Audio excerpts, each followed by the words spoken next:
In today's video, I'm going to teach you how to add weight to your products on Shopify. This is an essential skill if you're running a store that ships physical goods, as it ensures your shipping costs are accurately calculated based on the product's weight. So let's dive in and simplify this process for you.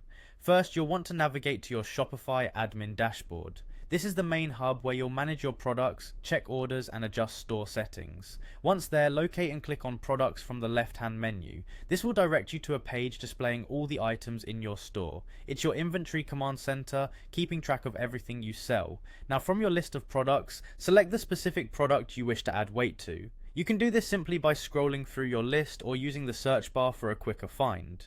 Clicking the product name will open up the detailed settings and descriptions for that item, allowing you to make precise adjustments. Next, you'll see a checkbox labeled "This is a physical product." Make sure this box is ticked. Checking this box is crucial because it signals to Shopify that the item is tangible and needs weight-based shipping calculations. After confirming the product is marked as physical, the next step is to input the weight. Directly beneath the checkbox, you'll find a field labeled "Weight."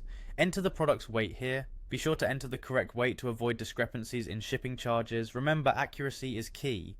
Once you've input the weight, take a moment to look at the unit of measurement. By default, this might be set to kilograms, but you can change it based on your preference and location. Just click on the unit option and choose from kilograms, pounds, ounces, or grams, whatever best suits your product and customer base.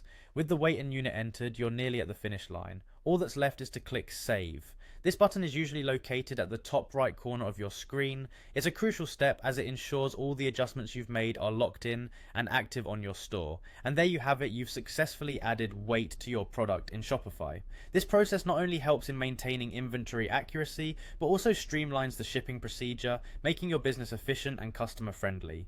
Remember, revisiting these settings periodically can be beneficial, especially as your inventory expands or changes. Now you're all set to manage and tweak your product listings like a pro. Thanks for watching and happy selling.